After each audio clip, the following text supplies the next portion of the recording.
Good evening. I'd like to welcome you all to the Topeka Planning Commission policy meeting. It's nice to have another group, the Landmarks Commission, across from us. Welcome to the meeting tonight. We do have a special event tonight as the historic plan is going to be presented, so we will get started with roll call. Chris, where is Chris seated? There she is. Mr. Beardmore. Present. Mr. Beck. Here. Mr. Crook. Here. Ms. Cuevas Stubblefield. Here. Mr. Gales. Here. Mr. Haw is absent. Mr. Jefferson is absent. Mr. Clausman is absent. Mr. Lackey. Here. We have 6 commissioners present. Thank you, Chris. We have approval of minutes. Any changes, additions? Chris, I did have one, just a little clerical item on the page 4, third paragraph down. It says Mr. Beck stated as long as for the downtown is done, just cross out is done. That's all I have. Move to approve as amended. Second. All those in favor of approval, say aye. Aye. Any opposed? Passes. All right, communications bill. Anything for us, Ron? Let me see here. We are ready for the public hearing. Thank you, Mr. Chair. Bill Finder, Planning Director for the City of Topeka. I wanted to introduce our guest and our presenter tonight and say 1 or 2 words and just kind of give you an overview of where we're at right now. And then he'll walk through the final draft of the plan. This is Peter Benton is with us tonight from Heritage Strategies outside of Philadelphia. He's been with us since January, working with the community on the update to our historic preservation plan. When we hired Peter, and what stood out to us, what we asked for Peter to do, and Elizabeth, his partner, was to really come up with something that maybe wouldn't be considered a traditional historic preservation plan. The city does have a preservation plan that was done about 10 or 12 years ago, really trying to identify the assets in the community, and at that time put together a landmarks program. We've had that for the past 10 or 12 years. Where do we go next? And I think he's captured the spirit of that. In fact, we asked him to be pretty comprehensive, and I think we had to ask him to be not so comprehensive. It was very, very well, very thorough, very well thought through. Spoke to many, many people in this community to get to this point tonight. Hopefully, that has paid off and captured where we want to go with this. One big piece that we asked him also to do had to do with where does historic preservation fit in the overall economic development strategy for a city, and I think he's captured that very well. But we do want your comments. This is the first we are putting this out for presentation. It is on our website as well. We have copies in the back. He's going to run through a overview, 30 to 40 minutes. Feel free to ask questions. Planning commissioners, landmarks commissioners, feel free to ask questions. The public is welcome to as well. So we want to make this the first step in getting the word out as to what we have, and like I said, this is his 5th trip to Topeka, working the past 9 months. So without further ado, I want to introduce Peter Benton. Thank you, Bill. And I just wanted to say what a pleasure it's been to be here. This was the first time that Elizabeth and I had the opportunity to visit Topeka last January, and it's been nice to meet you all. And I think most importantly, it's been a pleasure to see what a pleasant city, a nice city that Topeka is to live in, and that's really what our job has been. So we've been working on a historic preservation plan for the city. And I'm going to walk through the plan. Copies are available for you and will be posted online, available for you to look at. And we welcome comments. And as I'm going through the plan, I welcome your questions and comments as we go along. And then we'll certainly have discussion afterward as well. So the schedule that we've been following, as I mentioned, we began the project in January. And we've been here on a series of trips for different purposes. And each time we've come here, we've met with different groups We're currently in what we're calling stage 5, which is the final draft historic preservation plan. This is the public presentation and comment before the Planning Commission with the joint meeting of the Landmarks Commission. Following this, we will be receiving your comments and questions and making final revisions to the plan in anticipation of City Council review and adoption in November and December of this year. So we look forward to your review of the actual written document following this meeting. And as I mentioned, every time we've come here, we've had the opportunity to meet with a wide range of citizens. We have a steering committee, and some of the members of the Planning Commission and Landmark Commission are on the steering committee. We've met with the Landmarks Commission at least 2 times, I believe. And then we had a series of 3 focus groups, one on downtown, one on neighborhoods, and one on community identity. And we met with those focus groups on 2 occasions when we were first exploring the issues and opportunities with regard to the city, and secondly, when we came back with our preliminary recommendations. And each time we've come, we've had public workshops like this one. And in addition, we've consulted with a fairly large number of individuals representing different organizations in the city at each stage in the process. So it's been, we feel that we've had the opportunity to hear a wide range of views with regard to the value of historic preservation to the city of Topeka. The Historic Preservation Plan is organized into 5 chapters. When we came for recommendations in May with our recommendations, we had it organized a little differently, but over the past couple of months as we developed the plan, working with the planning department, we've done a little bit of reorganization, but the basic recommendations are the same as we presented to you and various constituencies in May. So chapter 1 is an executive summary. Chapter 2, the preservation approach, is really the philosophy and the founding concepts for the historic preservation plan for Topeka. And then the chapters 3, 4, and 5 are the recommendations themselves. And you'll find in the recommendations chapters, as you read them, that each chapter has an introduction that talks about that topic. And then each of the subsections has an introduction that talks about the context of the recommendations that are included in that section. So what I'm going to do is walk through each of chapters 2 through 5 and go over those with you briefly. We also have a series of appendices, and I would highlight that Appendix A is the most important. It talks about historic preservation in general. It outlines the federal historic preservation program, the state historic preservation program, which is administered through the Kansas Historical Society, and Topeka's preservation program. That is the program that you have now, the listings of different historic assets. It talks a little bit about the preservation landmarks ordinance that you've just adopted or in the process of adopting. And it is background for the recommendations. Originally, this was our chapter 2, but we pulled it back to the appendix because it got long and was not pertinent to not necessary as good as background, but not necessary to the recommendations themselves. And then there are additional appendices that will be included. You don't have appendices B through E, which are not documents that we're actually preparing, but those are existing documents that are just supportive of the preservation plan in general. So to begin the process, we worked with the steering committee and our focus groups on a vision statement. And so let me just read the vision statement quickly. Topeka is the capital city of Kansas. We are proud of our state and work hard to showcase its heritage. Our neighborhoods and commercial centers exemplify what is best about Kansas towns, livable communities steeped in character and tied to the land. We value our shared history and welcome our statewide neighbors and visitors from across the nation to enjoy our quality of life.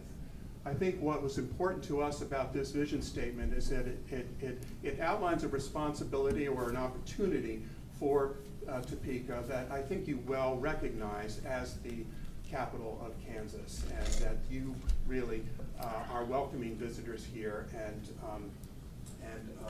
and share, exemplify the character of the communities within the state. And we felt that it was important to make that the principal point of departure for the preservation plan. So chapter 2, the preservation approach, outlines goals for the historic preservation plan. And if you want to read one section that really encapsulates what we're talking about in setting up the concept of the preservation plan, it's the initial section of chapter 2, which leads into these goals. I think that based upon what Bill had said earlier, we took a very broad approach to what historic preservation is, what historic assets are, and how they are fundamental to the character of the city, and really underscore and are an important part of the quality of life in Topeka. And what really opened our eyes was the quality of the neighborhoods in Topeka, and including downtown as a neighborhood. But the neighborhoods of the city are so livable and so pleasant to be in, whether you're, no matter where you are on the income scale, you're a starter house or a retiree, the housing stock is excellent, and the neighborhoods are very appealing places to live. And so our first goal here is to make historic preservation central to Topeka's quality of life. We think that the historic assets of the city, buildings, landscapes, are fundamental to what the high quality of life that you have here. Secondly is to use the private sector and self-interest as engines for historic preservation and revitalization. We need to make historic preservation well known within the constructed. They're designed to provide a framework to encourage private investment and private sector grassroots initiatives. Third, to heighten public appreciation of Topeka's heritage through storytelling and other means. And that's where the idea of heritage tourism comes in, and storytelling. That is, telling the story of Topeka's heritage, of its historic buildings, its landscapes, its neighborhoods, and to make that more broadly appreciated among the public. Like practically every place we go to across the country, the people who tend to live in a city or a town underestimate the quality and the character and how appealing it is for those of us who come from the outside to experience. So we want to heighten the public appreciation in everything we do with regard to historic preservation in Topeka. 4, make heritage development a core strategy in the city's economic development plan. And that's again where heritage tourism plays a role, and I'll talk a bit more about that later. 5, fully integrate historic preservation into city programs and processes. And that is a bit unusual for historic preservation plans, I believe, and it's something that the planning department and other agencies have helped us, and really the focus groups have helped us with. What city processes are having an impact upon historic preservation, upon historic buildings and landscapes, and how can we work together in a coordinated fashion as a team, as a city, to reinforce the character of buildings and resources in neighborhoods and across the city. And finally, make full use of the programs available for community revitalization and enhancement. And that's a broad statement, but one of the most important resources that is available are the state and federal tax credits. There are others, but we ought to make use of every tool that we can to help build and reinforce community character in a positive way. And finally, Chapter 2 also has information on preservation principles. It includes preservation treatments, what preservation treatments are used in the professional world of historic preservation, and also a discussion of the Secretary of Interior standards for the treatment of historic properties. It's a long term, and it sounds, people tend to misunderstand the Secretary's Interior standards. They are very simply best practices, and they're very flexible. They're based in principle and historic preservation practice, and we want to put them front and center with regard to Chapter 2 and the city's preservation approach, because we ought to be keeping the Secretary's standards and best practices in mind as we're undertaking all kinds of activities throughout the city with regard to our historic buildings.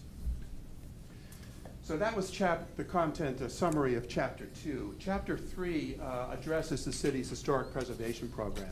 So this is really looking at the historic landmarks ordinance that you had in place and that you're just in the process of adopting. And we have certainly had the opportunity to review that, to provide input on the new ordinance that you've been reviewing, and I think is now going before City Council. And so Chapter 3 is looking at that program, looking at the duties and responsibilities of the Landmarks Commission, and suggesting how those duties and responsibilities might be administered. So it's divided into 6 sections, and I'm going to walk through each of the 6 sections. And this chapter really addresses all 6 of the goals that I just outlined. So I'm going to begin with strengthening the historic preservation program. So one of the issues that was clear to us and to everybody as we talked to the Landmarks Commission and others is that the Landmarks Ordinance is based upon the designation of historic resources. And there are very few historic resources that have actually become landmarks. And I don't believe you have any local historic districts. And both of those are important with regard to the historic landmarks program. So our goal is to strengthen the historic preservation program by encouraging the designation of new landmarks of National Register districts and local preservation districts. And for those in the public that are unfamiliar with all these terms, that's what's described in Appendix A. So I would refer you to that and the ordinance itself to look at what that is about. And so we've underlined here, we've bulleted a series of points here. These are summaries of actions that we've recommended, and some of them are combined, and we put underlines under some of them that we think are particularly important. The most important is to make sure that we've surveyed all of the historic assets within the city. And the city has, in fact, undertaken significant amount of survey work. Some of the surveys are old and need to be revisited, but we need to make sure that we complete the surveys as we try to identify all of the historic assets in the city, because if we don't know what the assets are, we won't know how to treat them. So that's a high priority to complete those surveys. Secondly is to encourage National Register and local landmark designations. And to do that, we really need to work with the grassroots, with neighborhoods, and with individual property owners to encourage the benefits, to outline the benefits of designation of districts and National Register districts and landmark status. Thirdly, we want to encourage the use of rehabilitation tax credits. They're available both at the state and federal levels. The state tax credit program is probably the best in the nation, and is well worth taking advantage, and it's also available to homeowners, private homeowners, as well as to commercial properties. But the use of rehabilitation tax credits is critical for commercial properties, for downtown and other housing and other commercial properties throughout the city. A lot of those projects are hard to do, and they need that extra financial assistance that the rehabilitation tax credits provide. And the process of going through the tax credit review is not difficult. And you have plenty of professionals, architects and planners here in the city and in Kansas City and around the state and lawyers as well, who are familiar with that process and can make it happen. And some of you here have actually used those tax credits. We also mentioned streamlining the design review processes. And we already are impressed with the work of the Landmarks Commission and the Planning Commission.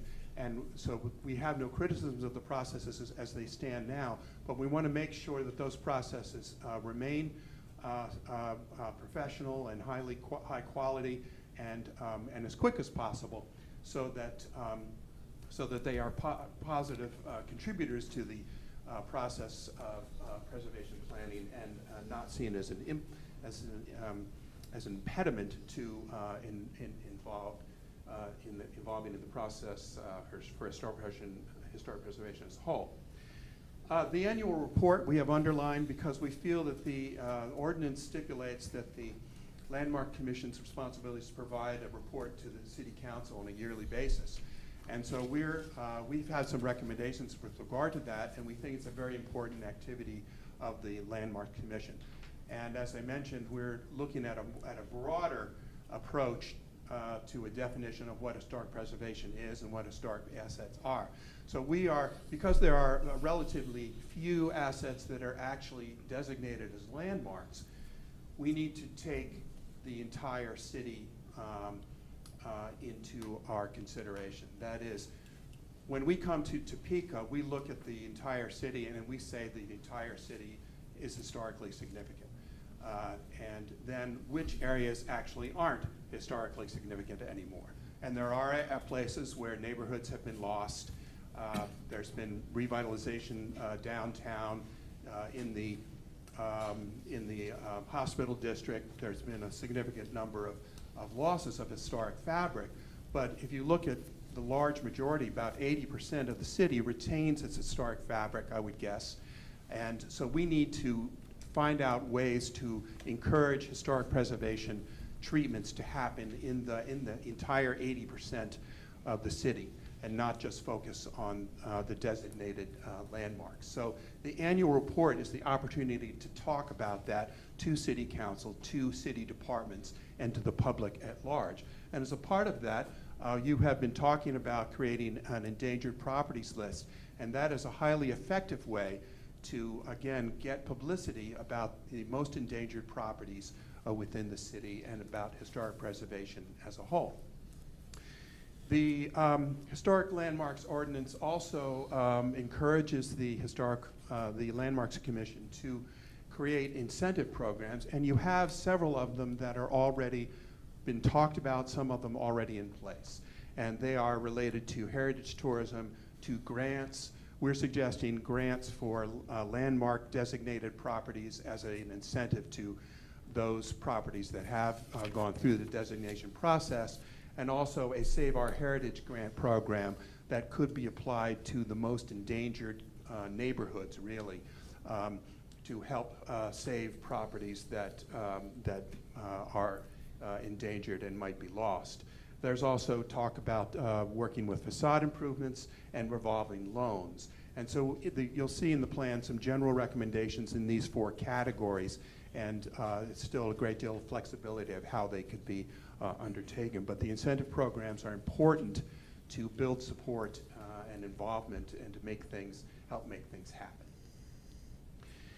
Creating local historic districts is the most effective way to engage the largest number of grassroots participants in the historic preservation program. So we want to first make existing districts successful. You don't have any local historic districts presently, but you do have national registered districts. So what we want to do is work with those national registered districts and with the places that have been identified as potential local historic districts through your survey process, focus on those places, help make them successful by encouraging grassroots activity. And that's really working with your neighborhood associations and neighborhood improvement associations to make those NAs and NIAs successful in revitalization of their neighborhoods at large and their individual properties. So what we want to do is create an environment where neighborhoods want to become local historic districts because they see the benefits, and the benefits are higher quality of life in terms of the appearance and appeal of the neighborhood, but also higher property values, and that's well demonstrated across the nation that local historic districts have higher property values. So we also want to support creating national registered districts in downtown, particularly the 4-block district of 6th through 10th that you're undertaking the current downtown investment project. That will help make it easier for small businesses to rehabilitate their historic buildings. It's a vital tax credit incentive to help make the downtown project successful. So that is a priority action, and I believe there's already discussion about making that happen.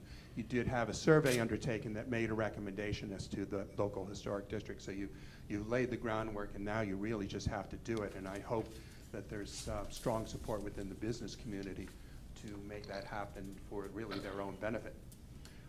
And then we also want to encourage the use of neighborhood conservation districts. That's another initiative that was developing as we came on the scene. Very excellent initiative. We very much support the ordinance that's in place.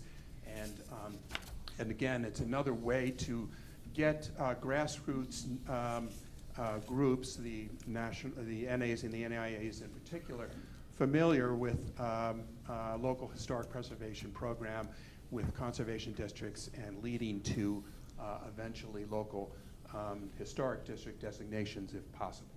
So creating local historic districts is the priority activity that we're suggesting that the Landmark Commission devote itself to. But aside from that, or really in coordination with that, coordinating historic preservation citywide is critical as well.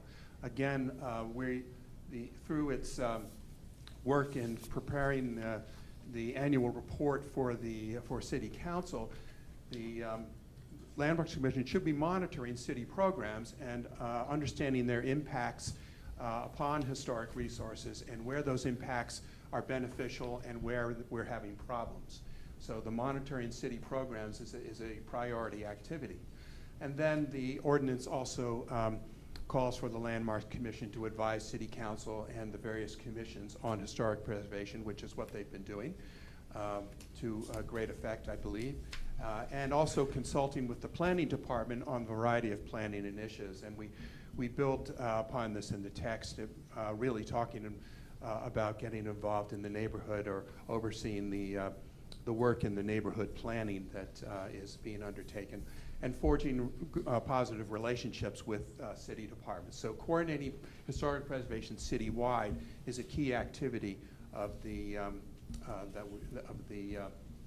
Landmarks Commission, and we feel that's supported by the language in the ordinance. So the treatment of historic properties is probably the most important impact that you can have. That is, if people are taking care of their historic houses and historic neighborhoods appropriately, then there's almost no need for incentive programs. But so how do you make that happen? And the way you do that is by forging those relationships with NAs and AIAs and providing the information and assistance to homeowners, to individual homeowners. Again, working at the grassroots level, engaging people who own historic houses and encouraging them to do the right thing. And this is where the Secretary of the Interior standards is actually the best practices and is helpful. So design, maintenance, and treatment guidelines, we've recommended that design guidelines be prepared citywide that be useful to homeowners no matter where you live within the city, as a tool that they could use to understand how to treat their buildings appropriately. And design guidelines really, about 75% of design guidelines are really about appropriate maintenance. That how do you maintain a building? How do you work with wood? How do you work with brick? How do you work with the various materials? What's the appropriate thing to do and the inappropriate thing to do? And that's what design guidelines will help with maintenance. It's also possible to create technical assistance programs, which can be highly effective. Homeowner workshops. We've had programs that invite contractors and suppliers to display their wares in a format that that homeowners can come and visit, say on a Saturday, and understand and get information and sort of network with regard to the appropriate treatment. So technical assistance programs, we have a variety of them recommended in the plan, and is a sort of low-cost, easy way to engage those who are interested in taking care of their properties. The use of state and federal tax credits, again, encouraging especially homeowners in this instance of the importance of those programs. And then training programs for contractors and perhaps working with unions to get certifications in place and providing that information then in some sort of resource library to homeowners so that they can know if they have work done on their own house, they can go to a list and find a series of people who are trained in appropriate treatments. So working directly with homeowners to get the appropriate treatment of historic properties is a key activity that could be undertaken under the activities outlined in the ordinance for the Landmarks Commission. And then finally, networking with other organizations and communications and outreach. Networking is really important, and it's so important for the Landmarks Commission. You don't have in Topeka an advocacy organization with regard to historic preservation. So the Landmarks Commission really needs to take on that role. Although because you're also an agency, it's a little tough. You can't there are things you can't do as a government entity, but you need to undertake some of the activities that would normally be undertaken by an advocacy organization. And one of the most important is networking with other organizations in Topeka. So the Chamber, Go Topeka, the Expo Center, downtown Topeka, you're already engaged with them to a large extent, and we've attended meetings where there's a lot of crossover. But the networking is very important to understand what their interests and activities are and to build support for historic preservation within the city.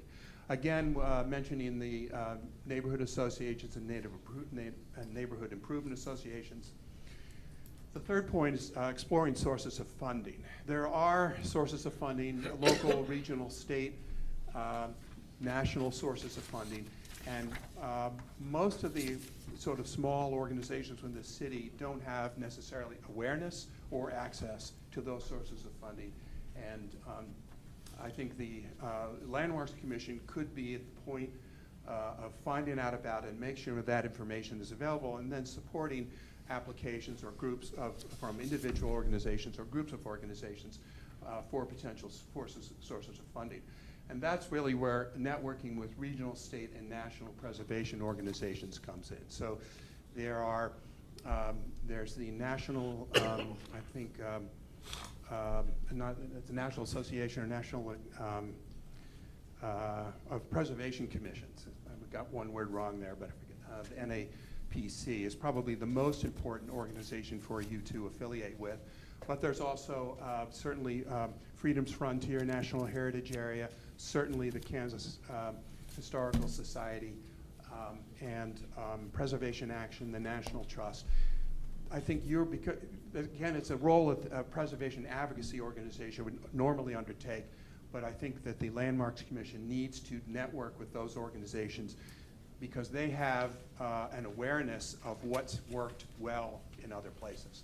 Main Street is another entity that the Main Street programs that where you can learn what's been successful in other communities. So that networking is important so you can be a conduit for local organizations seeking to get sort of a larger national information about what works.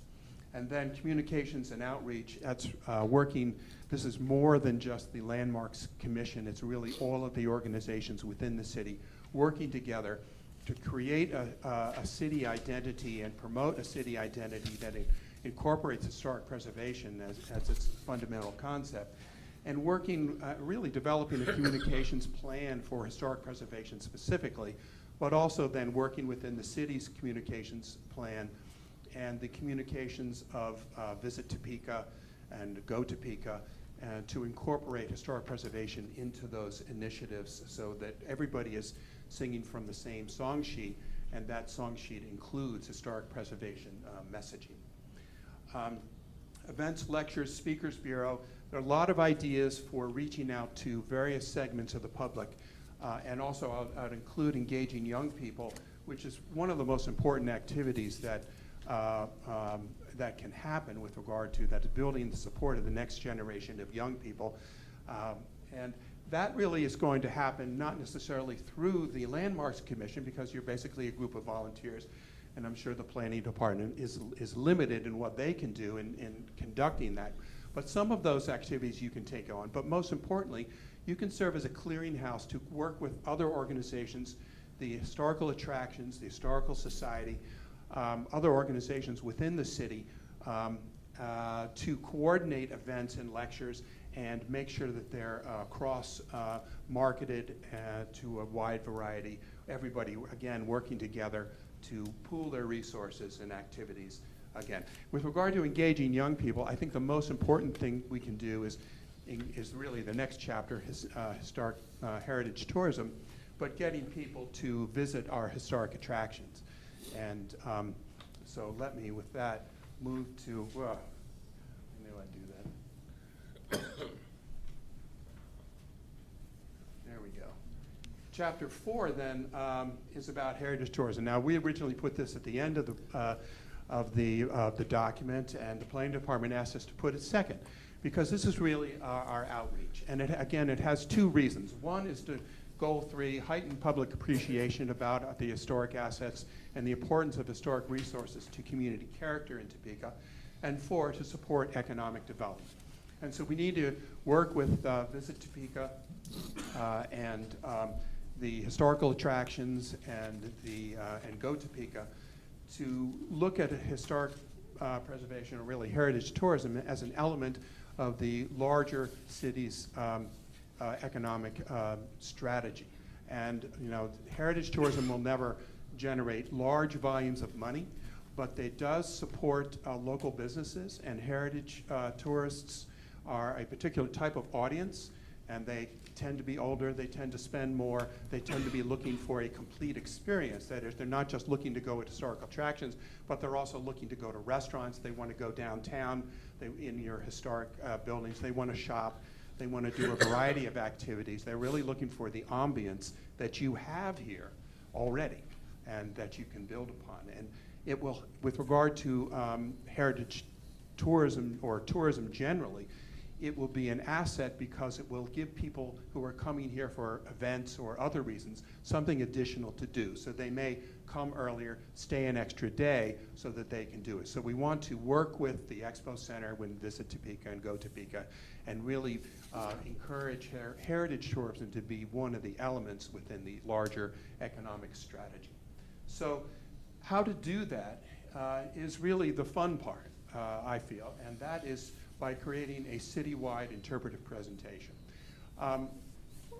What we would encourage is to have all of the attractions, the historical attractions, and you have about a dozen of them here, and they're excellent, and they have a wide range of capabilities. Some of them, like the Brown versus Board, have high capacity, and then you have middle capacity, and then you have sites with moderate capacity that are run solely by volunteers. So by all working together under a comprehensive presentation, you can be rather than marketing individual attractions, you're marketing the city as a whole.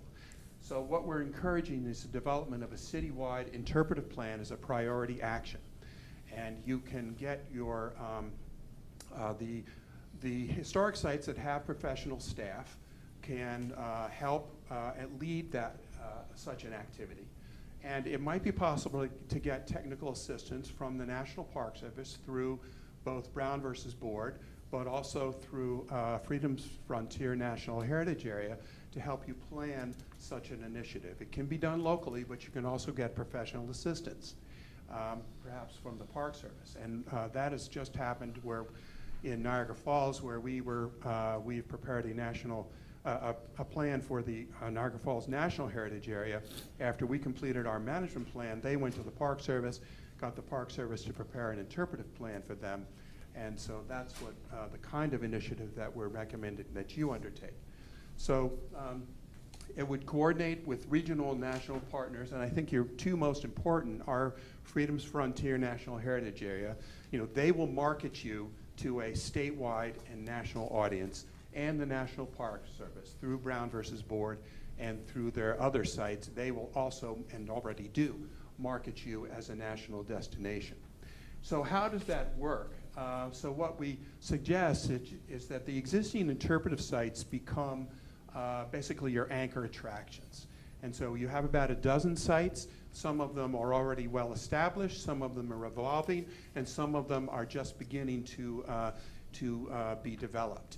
And so what we want to do is put the resources into developing the capacity at those attractions and then coordinating the presentations between them.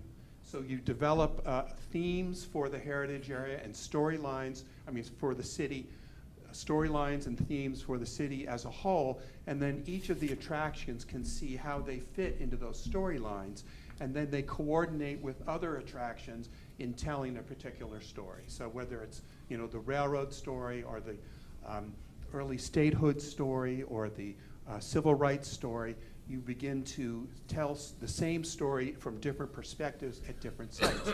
And so Brown versus Board of Education has already implemented an initial tour that's doing just that. And you've seen the brochure that they've put out that's now being marketed. And they're going to be putting, if they haven't already, waysides at different locations. And so that you can then go from site to site, get a continuing story that builds really on the story of Topeka as a whole. So the anchor attractions are essentially destinations once you get into the city's interpretive presentation. We also underscore the importance of downtown Topeka for two reasons. One, it is a place where people are likely to wind up first. That is, they're coming in on 70, they wind up in downtown Topeka. And so the current downtown investment initiative between 6th and 10th Avenues is important as a destination. That's a destination, and it's very likely a destination that people will come to first. So you want to use downtown Topeka as a place where people can get oriented, where they can first find out where they can go to have to visit the historic sites, visit how to get there, and also what to expect. So you want to introduce the themes and storylines and have basically a tickler of what they will be able to see when they visit the other attractions.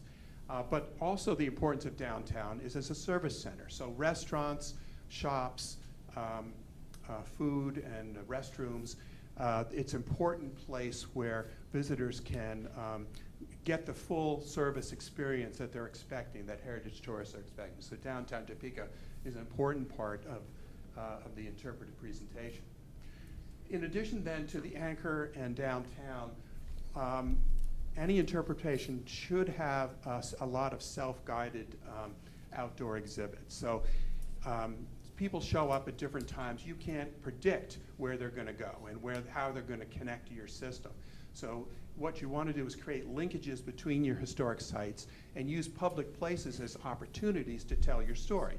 And again, downtown Topeka is doing that, but you have other places that can do it. So the Riverside Park, North Topeka, your public parks, your bikeways, your trails, they can all have interpretive components, both through exhibits that are installed outdoors, but also through digital media, through publications and other ways, to basically have an outdoor museum. And so people travel from place to place. They can see these outdoor exhibits. It's a way really to engage the public as well. Residents as well, because residents will see these.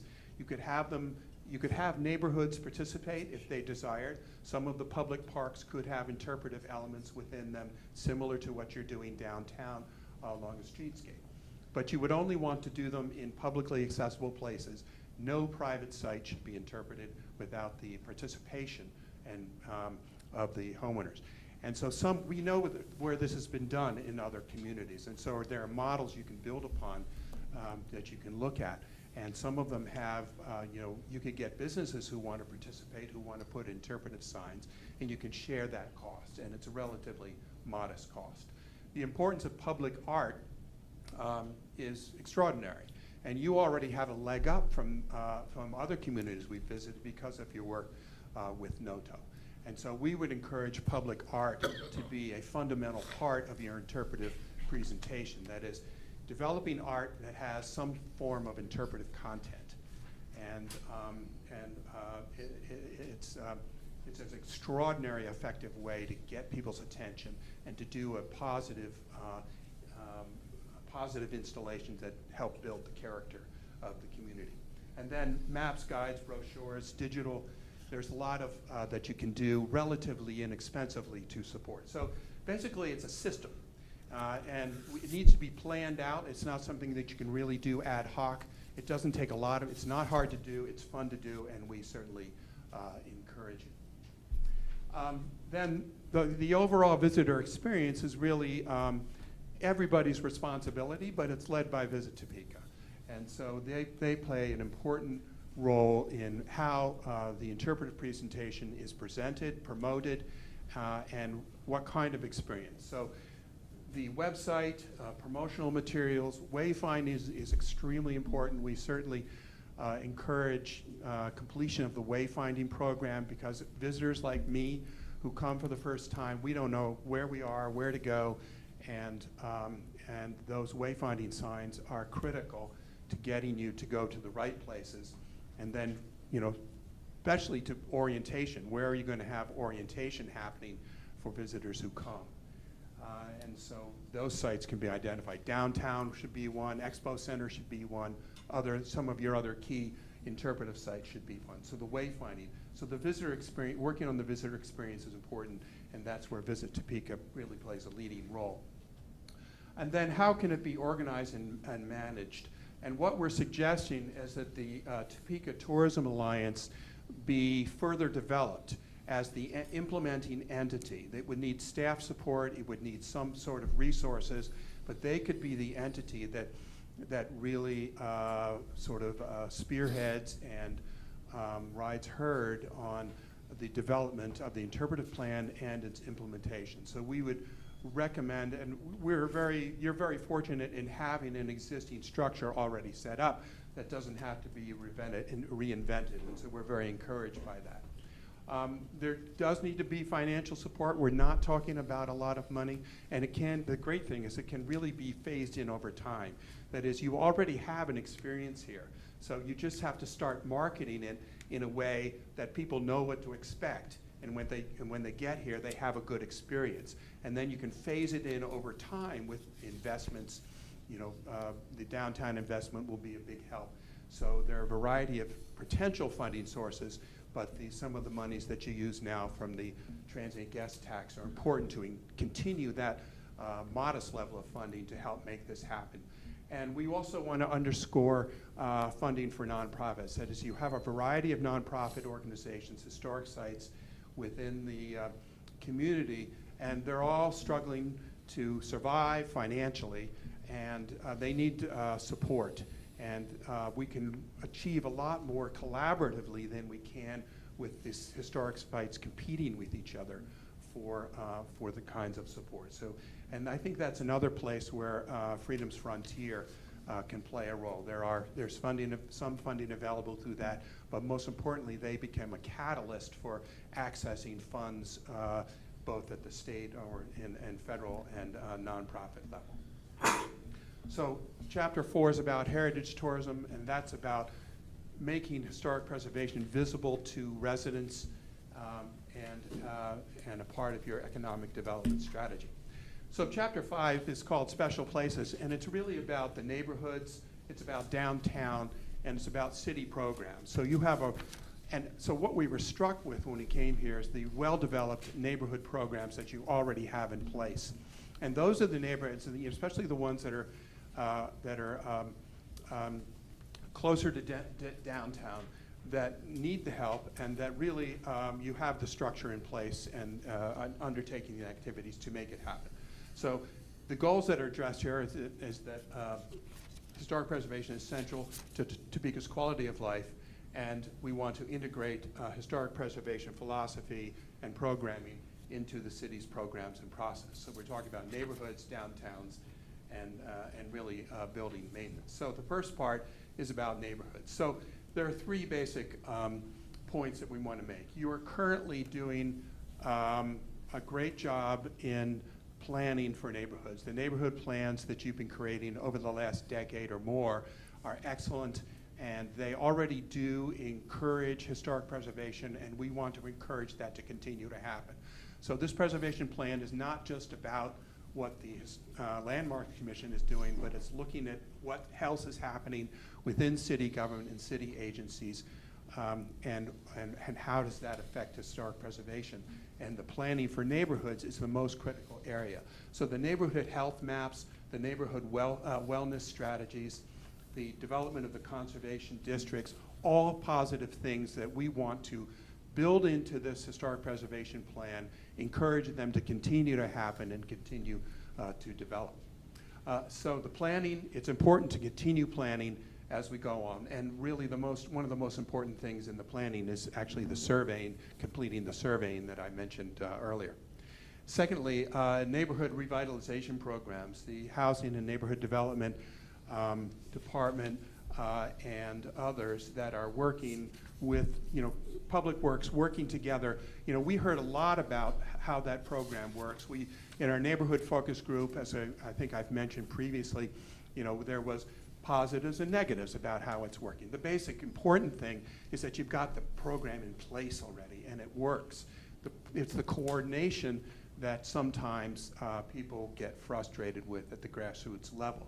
So we've talked about the neighborhood focus group actually brought up having a point person or a point group that can coordinate various city agencies with regard to their neighborhood relations and activities that are related to the SORT program and the wellness strategy and community development block grants and so on, and strengthening the NAs and NIAs.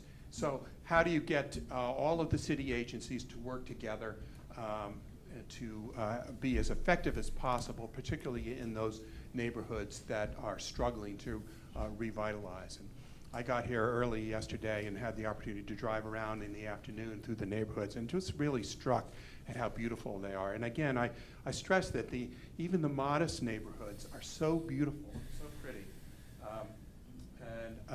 and high quality, and really a great place to raise kids, both. The neighborhood revitalization programs are key. And then we want to just highlight how historic assets are an important part of community character, which is really what the neighborhood programs are about. We want to underscore the importance of using the Secretary of the Interior standards as the best practices philosophy for all of the programming that occurs within the city. The Secretary of the Interior standards, there's nothing regulatory about them, really. They're flexible, they're adaptable to circumstances within each individual neighborhood, but they are the best practices, and so there's really no reason that they shouldn't be incorporated really or be a touchstone for all of the activities that are happening among the agencies and activities of the city citywide. And then we also talk a little bit about how to sort of get the message out to a variety of staff within the city. And we think that staff workshops would be helpful. Many of the people we spoke with, staff members in the various agencies, are already aware of these things. So how do we encourage them to all get on the same page with regard to historic preservation and appropriate treatment of historic resources? I've already emphasized, I think, how important we feel downtown is. So what's most important to us is that the existing Kansas Avenue investment initiative be successful. And so downtown Topeka, we support their activities, and they need your support. They need citywide support, and I think they've gotten that through the chamber, through the city, and other entities. That has to be a success in our view. We're impressed with the downtown zoning ordinance that you currently have. The problem is it hasn't been implemented. And so we would recommend over the longer term that you consider actually implementing that downtown design zoning district ordinance that you already have in place, because it's excellent and we've seen it be successful in other communities, and we think it could be successful here in the long term. In the short term, it's the Kansas Avenue project that needs to be successful. And then we also encourage continuing planning the full length of Kansas Avenue, including North Topeka, looking at it, continuing as you get success in the 6th through 10th, then looking at how that idea that design idea can be extended all the way up, and it'll be different as you get into different blocks, but we just continue that planning over the long term. But the most important thing from our perspective with regard to historic preservation is making sure that adaptive reuse is facilitated downtown. And you already have experience. You have historic buildings that have been done here in town successfully. It's important to recruit small businesses. We need to show them that it's successful. If you're talking about businesses that are used to using the tax credit, they need to know that you're familiar with it, that you've got the resources to make it happen here. If you're talking about businesses that aren't used to using the tax credit, they need to know that that the process is easy. So getting those National Register districts, or at least the one at 6th through 10th, is the important first step, and we strongly encourage that you all continue to work toward that. But there are other activities as well, and we've been briefed on the building permit protocols that are in place and how that works. I would take that program to other cities as a model for what you do here now. We heard positive things about that from not only from the city agencies, but from the private sector as well. Making it easy is what we have to do. And then perhaps developing the facade improvement program, particularly in 6th through 10th. So how do we facilitate adaptive reuse downtown? Make it happen. And finally then in chapter 5, we talk about building maintenance and demolition by neglect, which seems to have been an issue that the city has been experiencing. And looking at your existing ordinances, you have the opportunity to undertake early intervention. And so that's what we're recommending. Rather than focus upon demolition of historic buildings that are endangered, really trying to intervene, stabilize the buildings, and work with landowners to get them rehabilitated. You can't, from our perspective, you can't afford to lose any more historic buildings. You already have big gaps, both in individual neighborhoods, but downtown and in other locations. So really it needs to be a priority to save as many historic buildings as possible and make them economically viable. So early intervention is what we're suggesting here before things get to the point where buildings have to be demolished. And key to that is really working with code enforcement. You know, we heard the work that code enforcement has is overwhelming. The number of cases that they have to look at. And you know, we've heard you know, frustration from some of the focus group members, but we also heard real support for what they do and for the important role that they play in making communities and neighborhoods in particular appealing. That is, if you have buildings that are very poorly maintained, and we're talking about severe cases here, we're not talking about not severe cases. If you have buildings and landscapes that are in severe disrepair, it affects the neighbors. It affects the entire neighborhood. It makes the property values drop. So just by painting the buildings, keeping the lawns mowed, you can have a tremendous impact upon encouraging new investment in local neighborhoods. And so the role of code enforcement, working with housing and neighborhood development and other city programs is very important to that. So we want to encourage that code enforcement be part of the team approach to neighborhood revitalization throughout the city. And then there are other ideas that you could consider. 3 that have been put on the table. Rental license program, that was something that was not our suggestion. It came from staff, and we were a little reluctant to consider it, but my goodness, we were directed to Lawrence. They have a very successful rental licensing program that works very easily, and it's a way to deal with absentee owners and properties that may not be well maintained. And so we were very impressed with the program in Lawrence and encourage you to take a look at that. But you can also have a yearly fee for vacant buildings. Building vacancies, absentee ownership are problems that every community deals with, and there are tools out there that can be used to help address those. And then higher permit fees for demolition, a variety of ways that we can help. So this is just really a very general summary of some of the recommendations that are included within the preservation plan. So in chapter 1, the executive summary, we highlight what we feel the priority actions are. And so the priority actions are may be distributed through the various chapters, but they are around these topics. First, again, is making sure that downtown Topeka is successful, particularly with regard to private sector investment. Secondly, completing the historic resource surveys. Once we know what we've got, we can communicate that to residents and encourage grassroots activity for neighborhood enhancement. Third, implementing the citywide heritage tourism initiative, and that is really about the interpretive presentation that I discussed.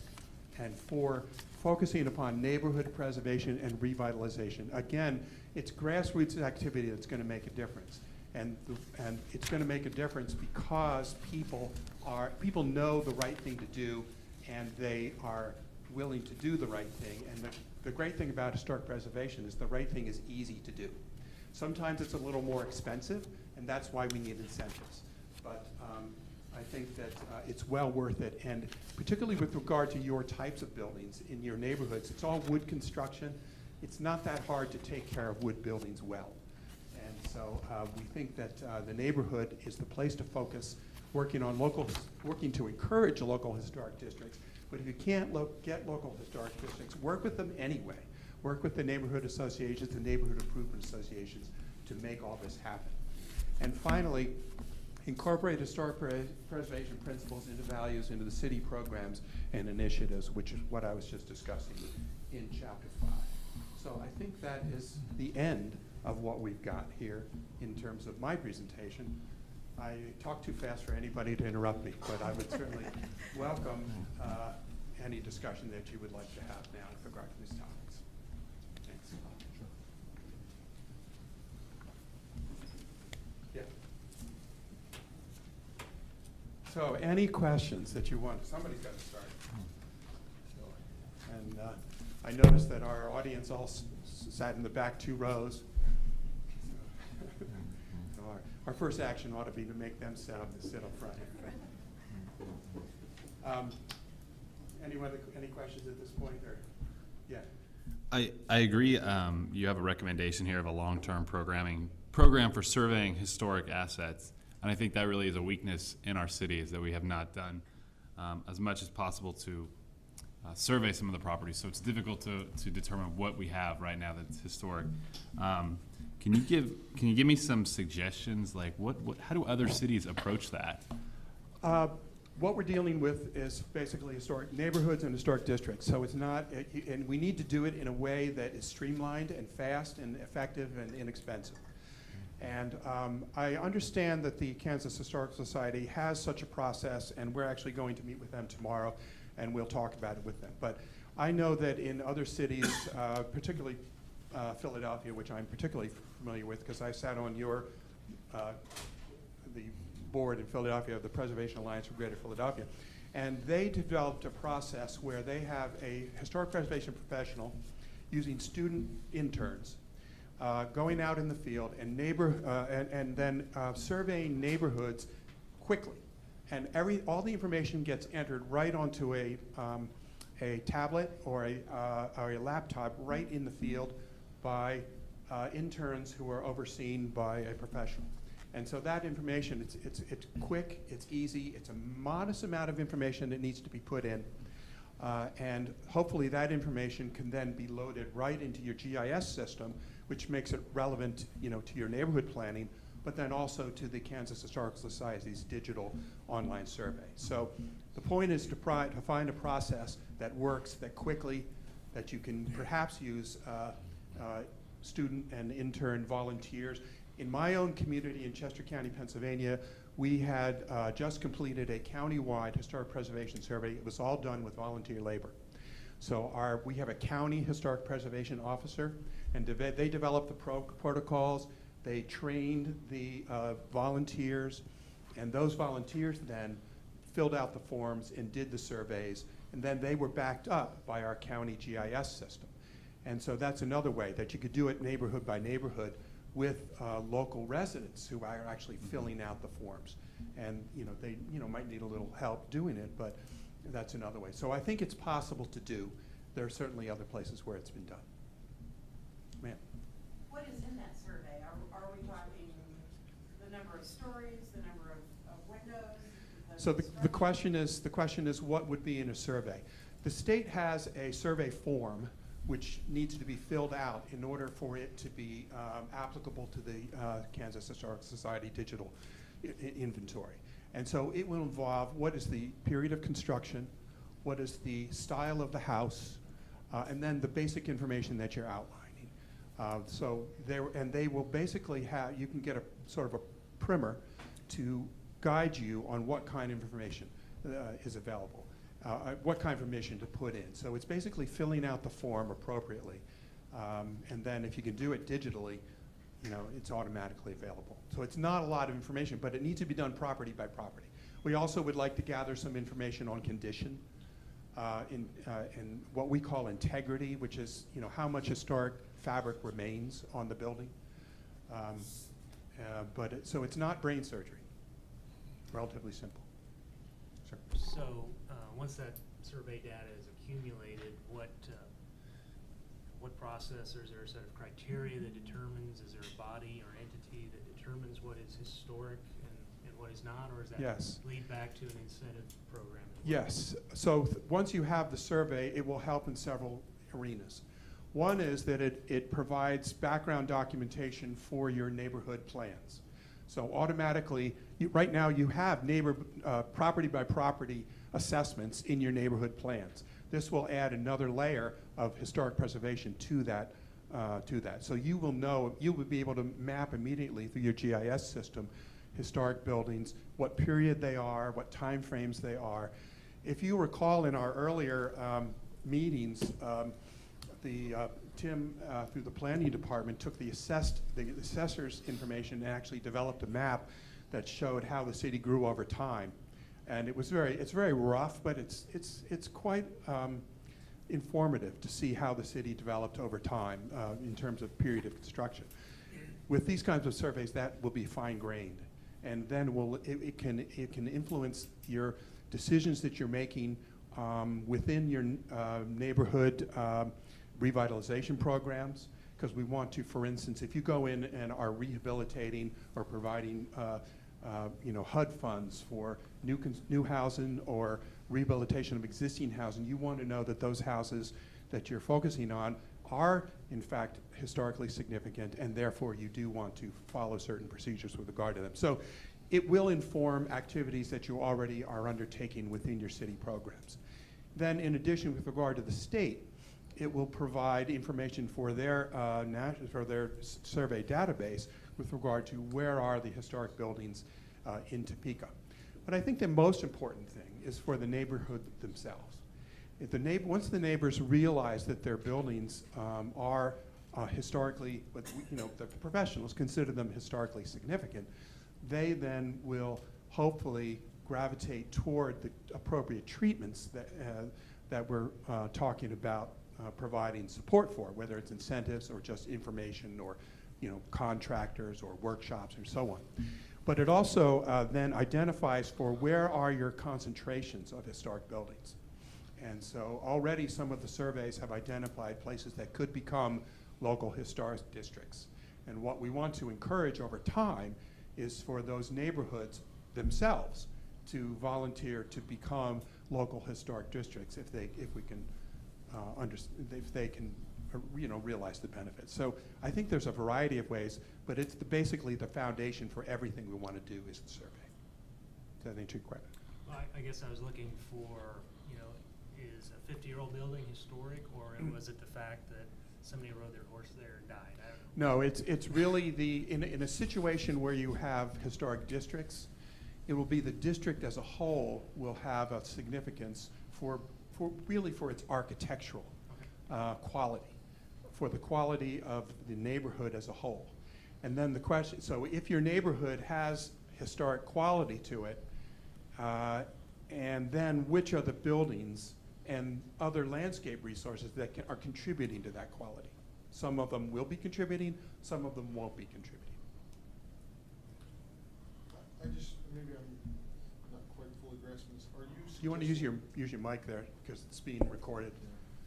Just so I can kind of get my arms around this, are you suggesting an autonomous or system of information, or can we just simply take the county's tax information program and have a layering that's basically building information dealing with historical information? So like the public at large can access it, and there'll be, you know, more information or a layering that you know, that passes on information about whether it's qualified as a historical property, does it qualify for NIA improvements, you know, other things like that. So someone who doesn't necessarily access that information on a daily basis, like a developer or architect, We wanna- someone can look at it and say, oh, that's, I'm thinking about buying this building, wow, that's good to know. Absolutely. We would want to have that information publicly available. The more that we can get that information out into the public domain, the better. The more communication we have, the better. The more grassroots activity we encourage, the better. So yes, but the assessor's information is very rough, and we need a finer grain of survey. The assessor's information, the tax information, is that what you're asking? The assessor's But I information? like what Scott's saying on that too, because it's a resource that we generally go to find out Absolutely. information about a piece of property.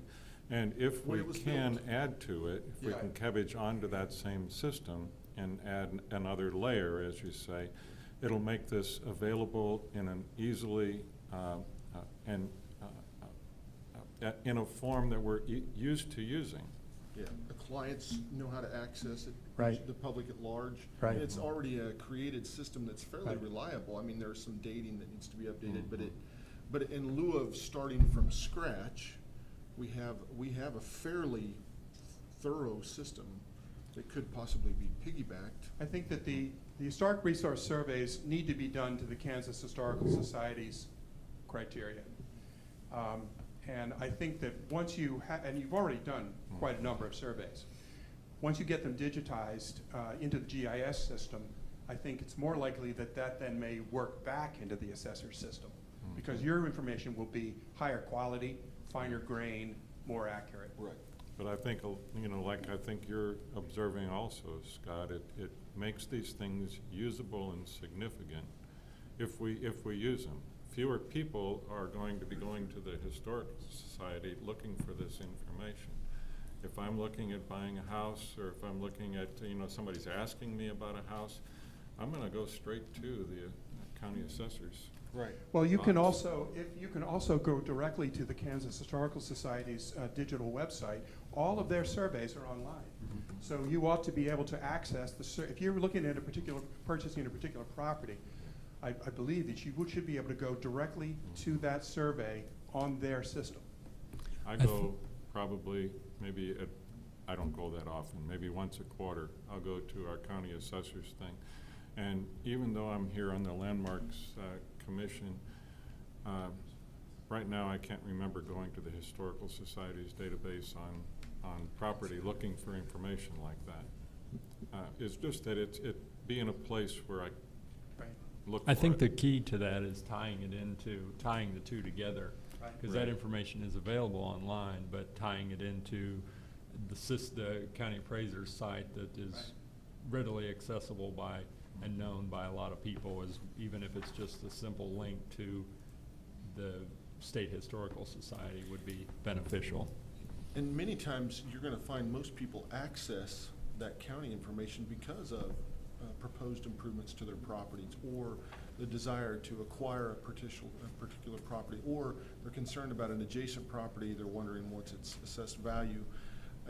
Finding that extra layer, that connection, so that they could determine, hey, oh, it's qualified for a historical, tax credit or something. To have that overlay already be integrated, to me Right. seems like that much more valuable. So, yeah, I get your point. And so Yeah. that's, we didn't state that in the plan, but that's a very good point and should be added. And then coupling that with the kind of the educational aspect of this property is historical. What does that mean for me as a property owner or a potential Right. property The, owner. the narrative. Yeah. Having the Narrative. ability to include the narrative, makes it that much Well, more not necessarily the interesting. narrative on that specific property, well, that too, but also just the educational aspect of these are the resources that are available for this particular type of property. Thank you. I had another question on, you talked a little bit about some of the early intervention and some of the building maintenance aspects, and I think if you look at historically, that kind of gets at the root of what a lot of our problems stem from is lack of maintenance or lack of early intervention. Can you talk a little bit about either like just stabilization or like mothballing when potentially there's not a immediate economic viability to the building?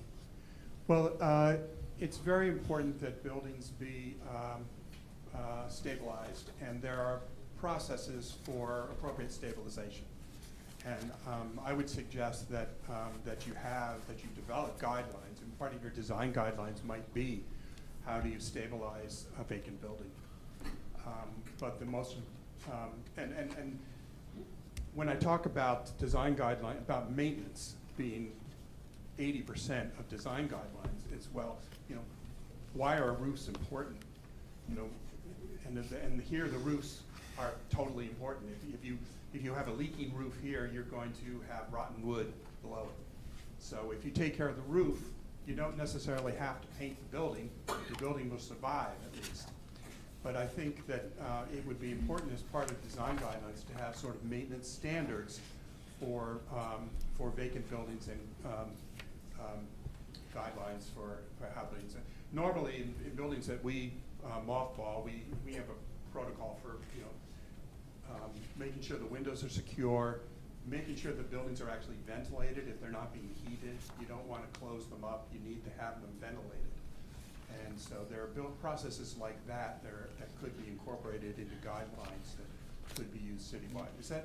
Yeah, I beginning think to so. answer When your you question? said we, is that the municipality or who Well, I does think- that stabilization and not in Well, many here, cases? I think what we're talking about is the city. That is, we have situations where buildings are vacant, neglected, and left to demolish, you know, demolition by neglect. And what we're trying to avoid is demolition by neglect. And we just want to stabilize buildings, preserve them, and then, you know, work with the owner or get them to sell it. We want buildings to be economically viable. And we want to prevent any further building loss. So in this case, we're only talking about the most extreme cases, but, you know, we've seen some here, both in the downtown corridor and in various neighborhoods. And so we just want to encourage to no more building loss, if at all possible. Mhm. But at the same time, there are instances where demolition is necessary, or, I mean, whether it be that they're too far gone, or for some reason that, I mean, and I've always heard it in the context of strategic demolition. You don't take it down just because, I mean, you don't use demolition as the reason or the way to solve your problems, but it's one of your tools that you can use if there's a criteria. What we want to prevent is the first one, as you mentioned, too far gone. We don't want anything to be too far gone. If a building has to be demolished for some other strategic reason, it's going to be a reason that I'm not thinking of. Mhm. I can't think of a reason that you would necessarily have to demolish a building that's structurally stable. I mean, there are always, and especially buildings here, most of your buildings are made of wood, especially the buildings in neighborhoods. And a lot of the buildings are small, the ones that are threatened. Some of them might be, you know, white elephants that are too expensive for somebody to rehabilitate. But that's where you know, if you're talking about adaptive reuse, then that's where you get into, you know, condominiums or apartments. We see that happening in many places where, you know, big white elephants are transformed into something else. So I'm hard pressed to, demolition for strategic reason is gonna be a case-by-case basis, and I can't predict what they're gonna be. But I think we need to prevent the situation where buildings are being demolished because they're too far gone. We need to catch them early enough. That's what early intervention's about. Do you recommend, is it like land banking or any land trusts, those kind of? We would recommend, no, we don't go into that a whole lot. We Yeah. really touched on it in the preservation plan, but we did talk about that when we were here, but we did not get into it, but we do. But that's been recommend that. used elsewhere as Yes. a tool for preservation? Yes. Yes, and they're models, so the question is find out the models, and is that a model that will actually help you here? I'm not sure, but we would certainly recommend looking into that. You mentioned a conservation easement donation program. Yes. I'm not well versed in these terms. Well, What is that? It's something that the organization I mentioned before that I was on the board of, the Preservation Alliance for Greater Philadelphia, they undertake facade easements for historic buildings. And most of the easements that they undertake are large adaptive reuse projects. And even projects that have used federal or state tax credits are eligible to sell facade easements. So when an organization, and you are authorized by your ordinance to accept easements, conservation easements, and the city would actually hold them. So what happens is that the value of the easement is appraised by a certified appraiser, and then the donor is able to take tax credit off of the donation of that value of that easement.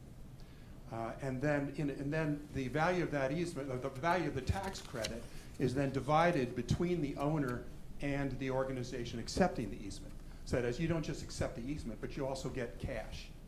And that cash goes into a fund that is basically a legal fund.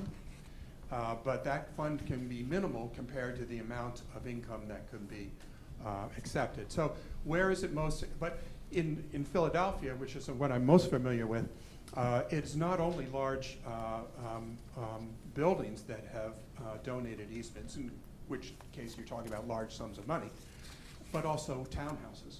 Individual homeowners have donated easements of their individual residences.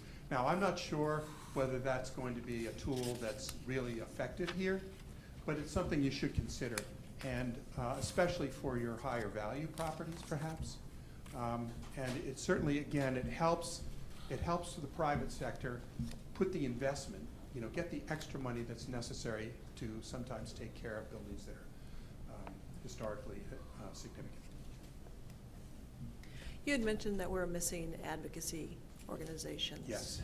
Can you speak a little to that as far as is it needed to the point that you'd prefer that there be one, or can that really just be? Well, some smaller cities, not all smaller cities have advocacy organizations. Again, I'm from Philadelphia. We have the Preservation Alliance for Greater Philadelphia, a nonprofit organization, and their job is to advocate for historic preservation. So they have programs like any nonprofit that encourage historic preservation within the city of Philadelphia. So there are certain things that they can do that a public agency can't do. They can speak up for buildings that where the public agency is basically the decision maker and nobody is speaking up for it. Where one might be demolished. Where one might be demolished. So here you're more dependent upon citizen advocates who can then work together. But there are some activities that I think I outlined that the networking, other things that advocacy organizations do, the educational component, engagement with different neighborhood communities that need to be done by the Landmarks Commission. Again, it's a volunteer board, so it's only so much, but most advocacy organizations are also volunteer boards. So I wouldn't expect you to develop an advocacy organization here, but I think that some of those functions can be taken by the Landmarks Commission. Other ones were dependent upon citizen spokesmen. Any other questions at this point? Well, so the process going forward is that Bill's going to speak to. Let me just mention that the plan that you see before you is in final draft form. We are still undertaking, taking edits. We're finding some, corrections that need to be made. I think it's in really good shape. We're going to be adding photographs to the 3 action chapters and maps as well. And so we'll be doing that over the next few weeks. So the document is not totally complete yet, but it's, I think, in darn good shape. Is the draft available online? Yes. Yes. It's available online at our City of Topeka website, topeka.org, under the Planning Department. Go to Historic Preservation, and you'll find that we also have a link on the side that talks about the Historic Preservation Plan update. So either one, just go to the Planning Department, and you'll be able to look for Historic Preservation. Thank you. And that's right, actually, that's true. The homepage, there is a Historic Preservation picture on the front of the City of Topeka website, so you'll find it through there. And great segue, the next steps. What we did open up a public hearing tonight. It was advertised. I would recommend the Planning Commission keep this open, obviously.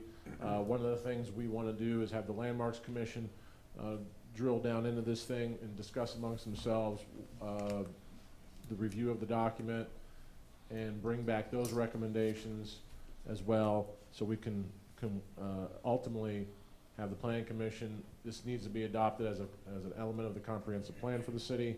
So as that being the Planning Commission's job, to then to recommend that to City Council for their adoption. So we'd like to get it back to the Landmarks Commission for their review in October. Their next meeting is October 10th. It's at 5:30 here, Yes. right in this room, and that is a Thursday. Yes. Okay. So October 10th, Thursday, 5:30 in this room, will be the next review of the document. The public is welcome, but it is a Landmarks Commission meeting. If they need more than one meeting, they'll certainly decide that at that point, and they'll schedule it and announce that. Our hope is hopefully to bring this then with those comments and any edits and revisions back ultimately to the Planning Commission maybe in November if all goes as expected. So we want to keep the public hearing open at least through the November meetings, and so that's kind of the process that we're going through. I want to is there any housekeeping? I'm going to throw it back to you, Kevin, but I want to thank Peter Benton for coming tonight and all his work, as well as his partner Elizabeth Watson, who isn't here, but also came out several of the trips, so I want to give them a hand tonight.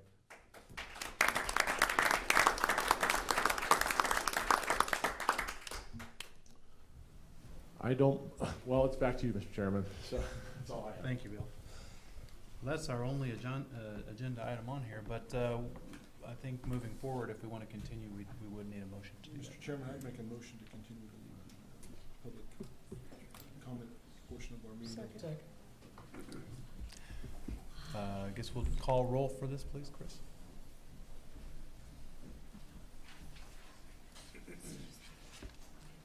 Mr. Gales? Aye. Mr. Hall is absent. Mr. Jefferson is absent. Mr. Klausman is absent. Mr. Lackey? Aye. Mr. Beardmore? Aye. Mr. Beck? Aye. Mr. Crook? Aye. Ms. Cuevas Stubblefield? Aye. The motion passes by a vote of 6. Okay. Again, I would also like to thank you, Peter, for your hard work on this document and your presentation this evening. Well, thanks for letting us come. That is it, unless, Bill, you have anything else for us? I do not. Okay. Move we adjourn. Second. We have a move and second. We are adjourned. Oh, take a vote. Thank you all. Yeah, you were like, really?